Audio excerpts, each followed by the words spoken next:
we are going to start off with Kristina Schoemmel. She is currently the Director of People Analytics and Data Management at a company called Danfoss. Her role is in a global role, so she leads that across the entire organization. And she's going to share with us a little bit about how her team applies advanced mathematical models to make significant strides in understanding gender diversity and overall ESG performance. So she's going to talk us through that, some of the tools and techniques that she's leveraging and her team's leveraging, and also just how she does that to align with broader overall ESG goals. And she's also, I'm excited, she's going to talk a little bit about NLP. Did I make that up? You're going to talk about NLP? Yes, all right, I didn't make that up, right? She's going to talk about NLP as well. I wrote it in my hand, but I don't know where I got this information from. So without further ado, Kristina. Yay, thank you. Oh, hey. So, hello everyone. I'm very excited to be here today. My name is Kristina, and I'm heading up People Analytics, People Reporting, and People Data Management within an organization called Danfoss. I have a background in organizational psychology and a PhD partly from UC Berkeley, so I lived in the US, although I am from Denmark, if you are noticing an accent. Yes, let's just really briefly, I'm assuming none of you knows Danfoss. In the US, in Scandinavia, it's quite big. We are the leading manufacturer of cooling, heating, and electronics. So we are in the air conditioning, most likely in this hotel. We are in the escalators, most likely in this hotel. We are all around, but on the inside. So you very rarely see like a Danfoss logo anywhere. We have 42,000 employees worldwide, more than 55 countries. We're quite big in the US, around 6,000 employees. Factories all around, sales all around. And what's really cool that we have, now I just listened in on the scale versus scalability session. What's really cool that we have is a global system across with global processes with high quality data. That's part of my ownership. So we actually can do some quite cool analytics because we have the full foundation for that. And that's what I'm heading up globally. It's that full data and reporting analytics globally for Danfoss. So all of that is under me. But before we drill into today's topic, I'm curious to just get a little bit of a feel for you in the room. So I'd like to ask you, so how effectively is your organization today using people analytics to support your ESG goals? So I was thinking in the introduction today, like, is it an A, B, C, D company, organization? Maybe sometimes you're a bit of different ones. But just like how, is it something you're actually skilled in doing different initiatives? Is it quite new for you? Just curious to get that feel of where you are at.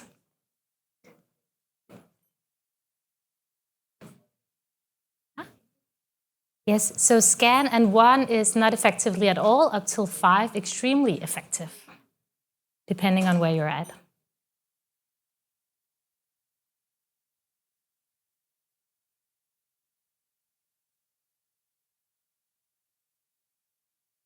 It looks like it isn't working, or maybe I'm just, okay. Because nobody replied so far, at least what I can see.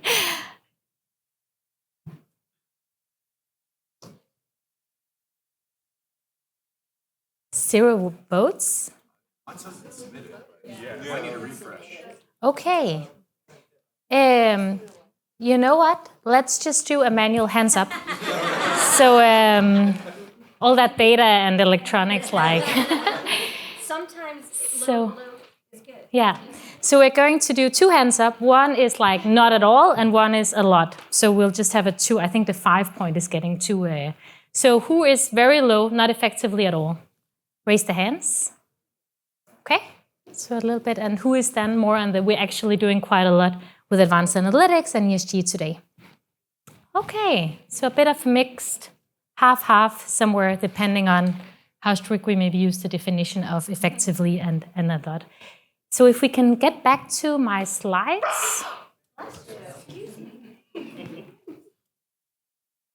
I'm going to talk a bit about today, first the why you should do it. So what's in it for you, what's in it for your organizations. I'm going to talk a bit about what our key focuses is in Danfoss. And then I'm going to give you 3 practical examples from Danfoss.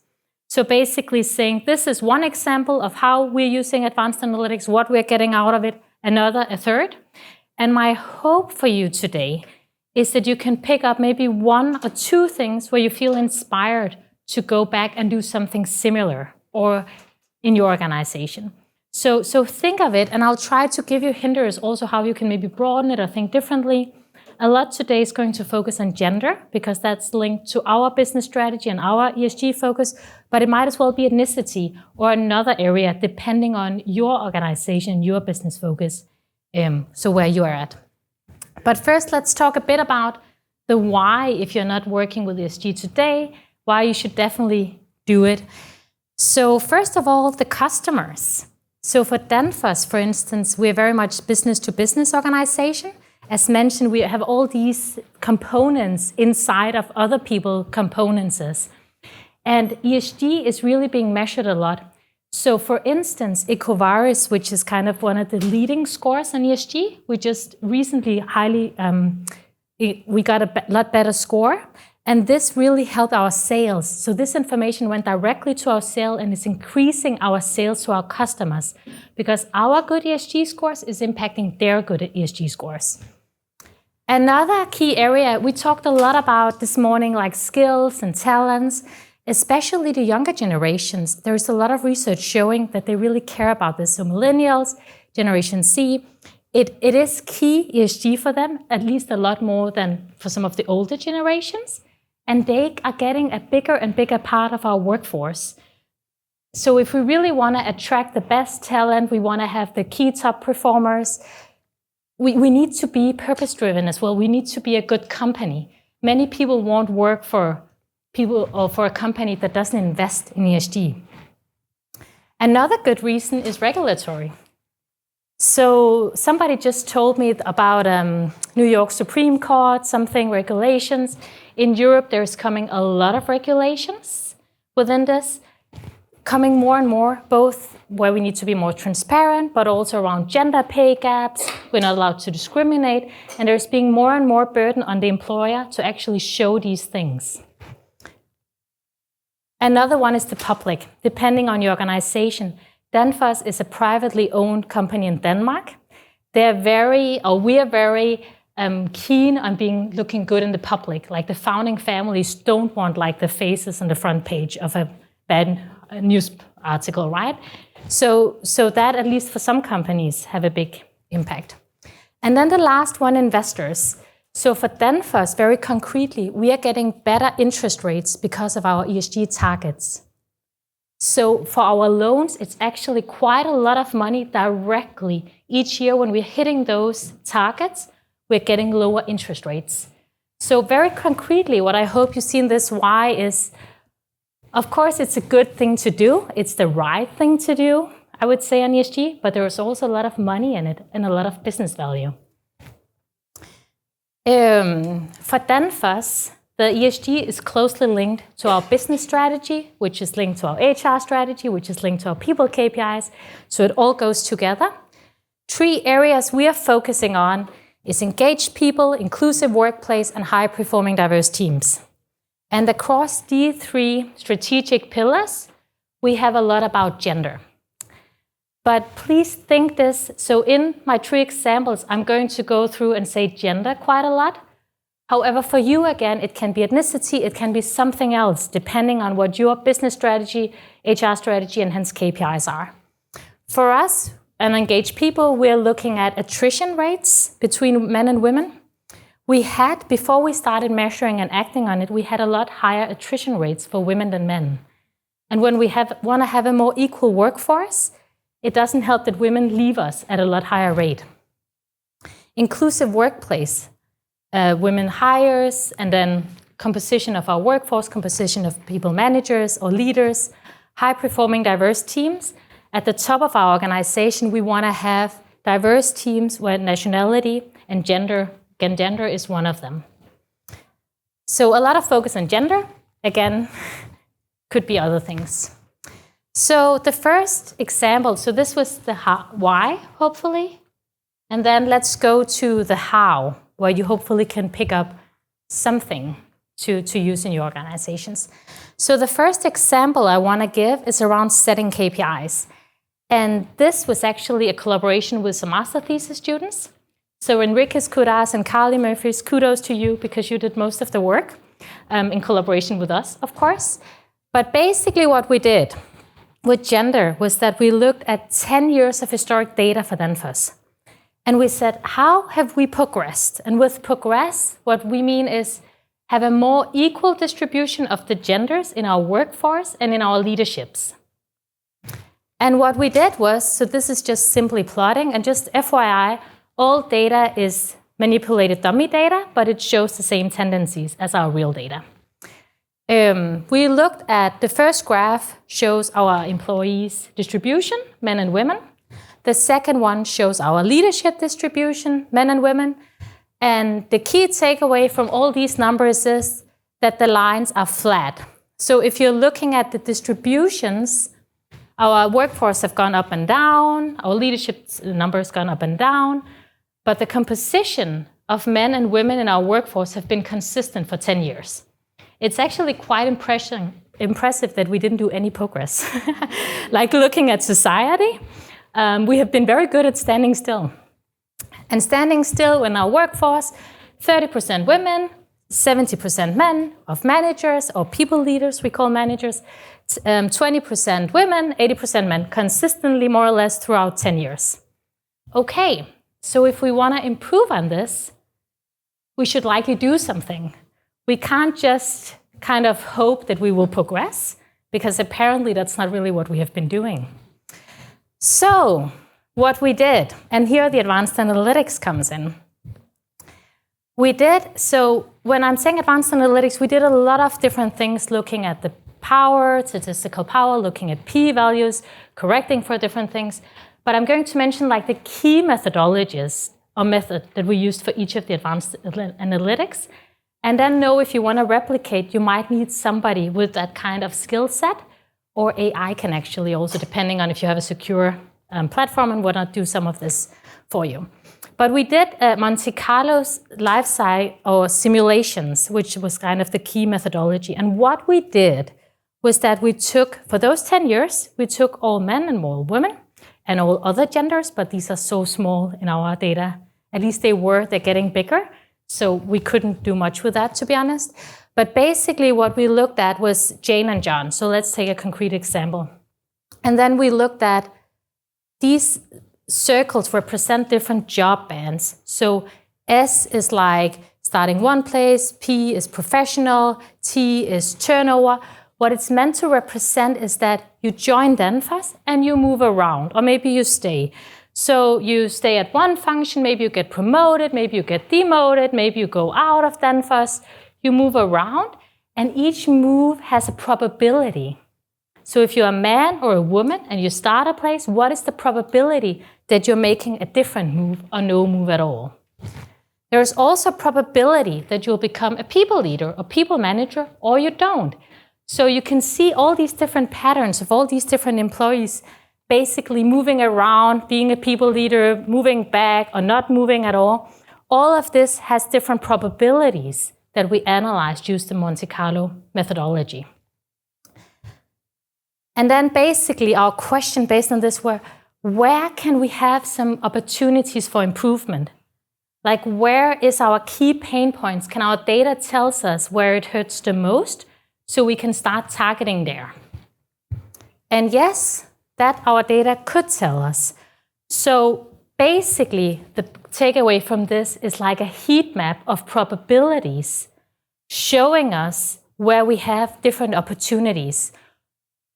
Don't necessarily look at the very detailed numbers and whatnot, again, dummy data, but overall, it's like, what is the probability that you will be staying where you are? And what is the probability that you're moving up, for instance, moving out? That's what we were looking at. And the color codings is where the probabilities are higher for women than for men. So what we found was that different places, women had a higher probability of leaving us, Why is that? At different places, men had a higher probability of being promoted. Why is that? Like, for instance, into director level, it's very hard for women to get into a director level. Why is that? A lot of women got stuck at the lower job functions. Why is that? So all these different, basically this heat map was telling us where to start asking those questions, where to start focusing our efforts in order to change this picture, and what kind of policies can we then do.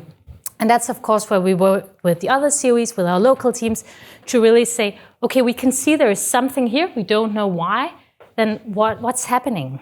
And can we do something policy-wise in order to address that?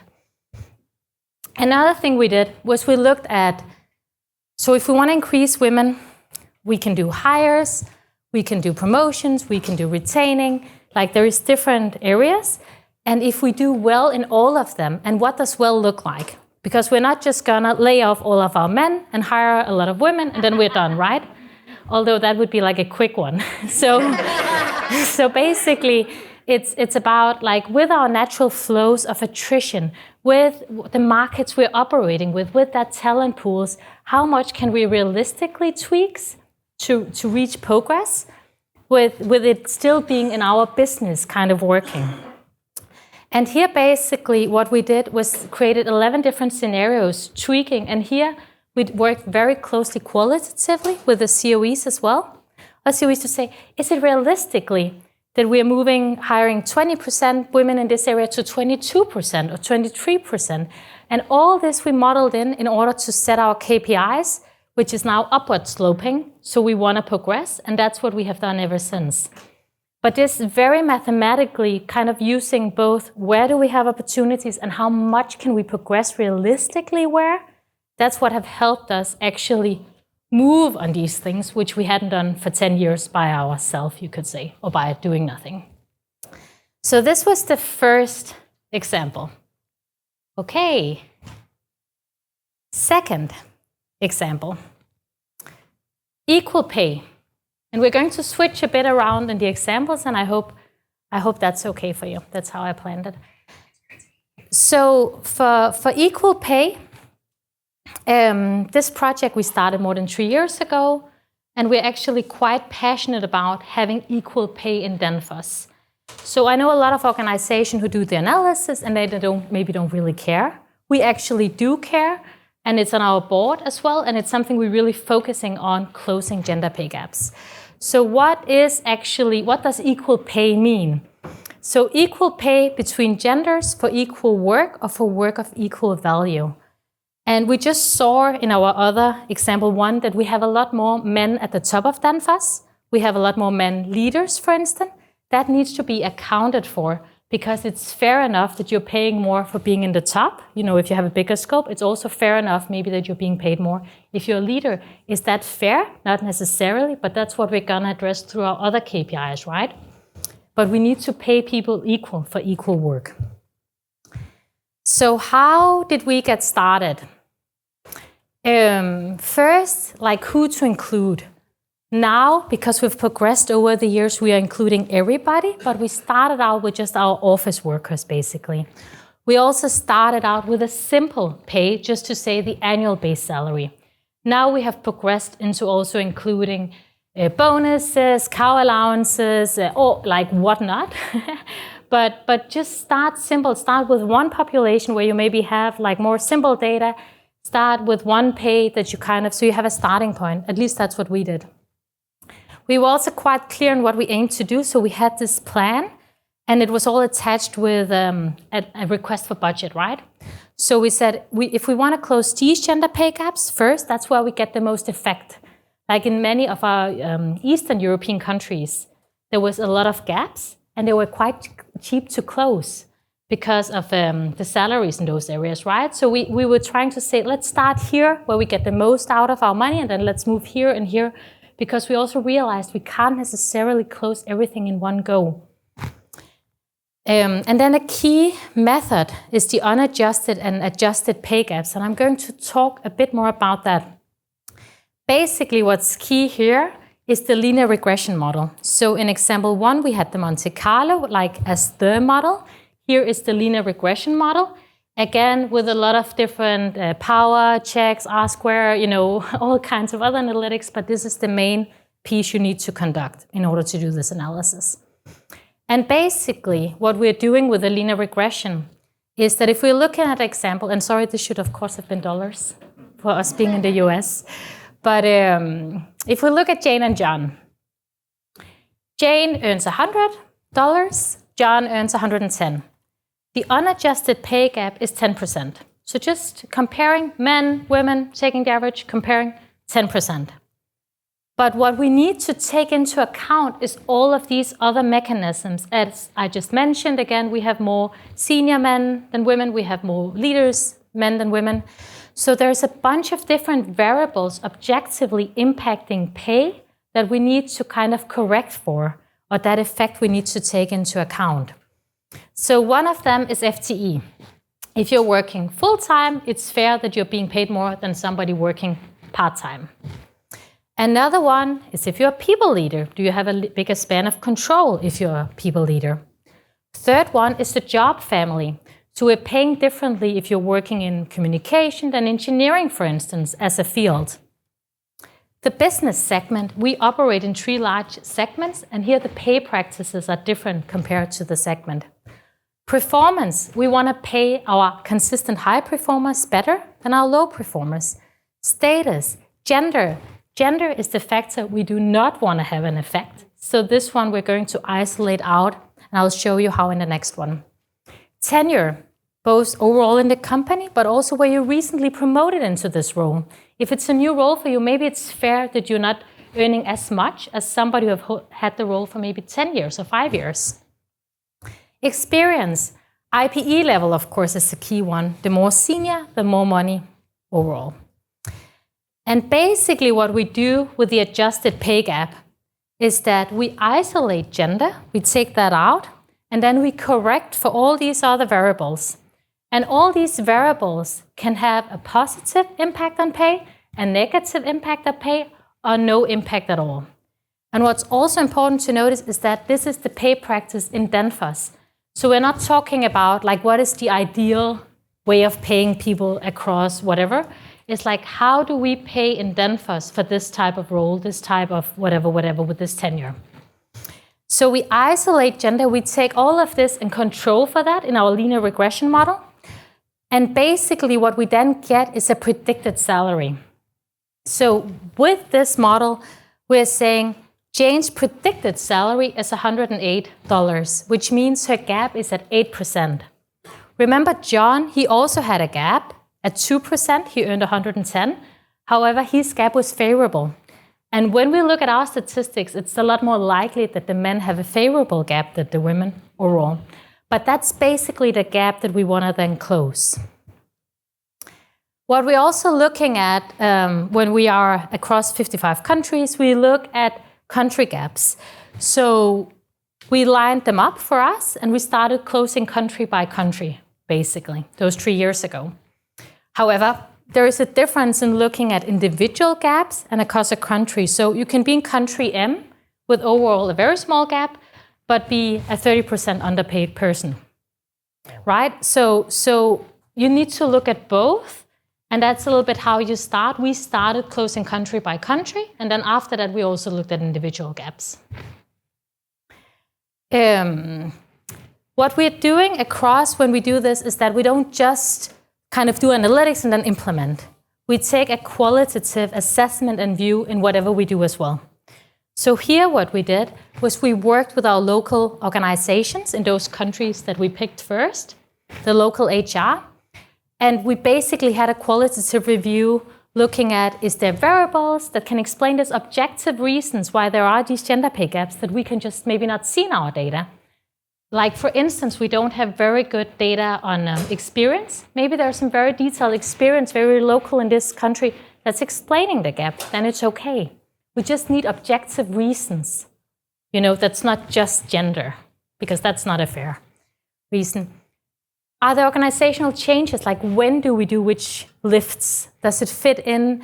And also as you also know, legal implication, each country might vary a lot. So we really have to be careful with these things of how we're navigating it as well for legally. And here really working closely with the local organizations to know how are we navigating, what can we communicate, what can't we communicate in this country needed to be very, very closely collaborated. Good. So last point in example 2 before we go to example 3 is about the root causes. So by closing gender pay gaps, it's awesome because you're closing things that wasn't supposed to be there at all.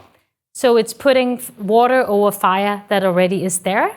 However, it would be nice if the fire didn't arise to begin with. Like that we didn't just have to pull money over closing gaps. And again, you can keep pulling, if the gaps keep arising, right? So we are also targeting and looking at how can we prohibit those gaps to arise to begin with. And one of the things that we found is in the hiring moment. Because also a lot of research indicates, but women are not as good as negotiating in the hiring often as men, which sets them like a gap to begin with. And then that gap basically moves throughout. So that is something we're focusing on. And also there are coming more and more regulations now here in this area to really prohibit this gap. We look at parental leave. We saw some places that impacted. Women were set behind in a different way, and not just because of the period they left. Like, even if we took that out, they were still set behind. How do we focus on that? So basically, we looked at all the different pay practices and said, where is there a chance for a difference? And how can we address that with like policies and things so we can actually stop the gaps from arising in the first place? We haven't succeeded here yet, but we have for sure made progress. Okay, you ready for a last example? Yes, awesome. I hope you're not like getting all, because I'm taking you a bit around in different speed dating examples. Okay, last example of advanced analytics, and here the natural language processing. So AI, super fancy, is coming in, because that we did here. Basically, what we looked at was saying, okay, we're doing all these ESG efforts. And as you remembered in the why, we have an interest from like, how are we perceived publicly? How is our customers perceiving us? How is our talent perceiving us? How is our employees perceiving us? So we were curious to test, like, are we actually sending out what we're also trying to, both externally and internally? And how is our employees perceiving our efforts? Because there could be a discrepancy, if we're like, we're doing all these things and employees feels, no, you're not. That could be really like lacking commitment then, for instance, from our employees. This was also master thesis collaboration with Daniel Grott, so credits and kudos to him on helping us with this research in our organization. Basically what we did was that we scraped LinkedIn, Twitter, like all the different platforms externally. We also scraped our internal, like Danfoss Globe. And we looked at what are we posting about and what is the effect on what we're posting on. And here we used natural language processing. So basically seeing the amount of posts and then like the reactions, the positive, the negative to these posts. And he did it manually. But I think more recently you could also just get an AI, to do some of these things. Ensuring clean data. And then the last one, we used our employee engagement survey also, where we took all our open comments and then analyzed that to take like the inside view of how is the employees perceiving this, and is it at all important to them? Like, do they care about ESG? And what we found was that, yes, we are really talking about our green ambition, and that goes both for our CEO and Danfoss. So we are really posting a lot about energy efficiency, waste reduction, D&I. We are very active there. What we also found was that when we do that, we have a very high reach. So that's actually the type of post that employees and externals are liking, sharing, commenting, like that really gets us exposure. So that's a lot of our branding, attracting talent, all this why, right? What we also found was that our own employees react a lot more with this type of post. That's actually the post they're interacting the most with. So again, commenting, liking, sharing, whatnot. That's the ESG, CSR type of post that they're really kind of buying into. And then what's also nice was that we found this correlation with what our employees think of Danfoss. So when we looked at our engagement survey, this is also what's being perceived. So we can see our employees is perceiving that we are doing a lot, which we also think we are, but and they actually really kind of buy into it. So how much do they then actually care? We found by using, again, natural language processing that from the open comments, employee cares more about the manager relationship. They care a lot more about career fulfillment, empowerment, like this is the key things our employee cares about. They write comments about, that's highly rated to them. They also care about their salary. An interesting thing is people who are underpaid don't know it, by the way. So we checked at one point, like the areas where we were seeing differences, like do the women then also rate themselves lower? Not at all, they were very happy. So anyway, that's more what they care about, work-life, compensation, security, but it is up there. So when we look at those other areas, our employees on a third place or a seventh or however you want to rate it, then comes the DE&I and ESG things. So it is actually something our employees cares about, not as much as the manager relationship or salary, but it is again somewhat important to them. Good. That's it. I hope we have time for a few questions. Or maybe one, two. Okay, thank you. All right, one question. Who's it gonna be? I've got a question, but I don't wanna be selfish. I'm gonna go back to, I'm just gonna do it. At the beginning of your presentation, you said, we're very lucky, we have great, good, clean, quality data. Yay. I think we'd all like to know what your secret is. Yes. So the secret is, and I think a part of that scalability talked about as well, align processes across. And in all the process design, myself as somebody from my team have been part of, asking the questions, so how do we check that in the data? What are we going to pick up here? Is that going to be a mandatory field? If you want to have that report, then how are you going to? So really being those annoying one asking all those questions. That's one secret. So global good processes leads to then global good data, global clean data. And when I say clean, again, there's a difference. So areas are mandatory, areas are non-mandatory. Our educational data is non-mandatory, which means whoever fills it out, we have good quality, but a lot of people doesn't fill out. So for some things, like we know our performance of all our employees, we know our age, we know the tenure, we know like all of that things we have 100% clean.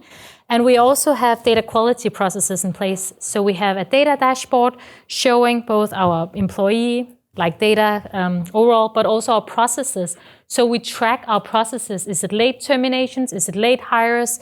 And that is then like a leadership dashboard that then is really being picked up as KPIs in those regions.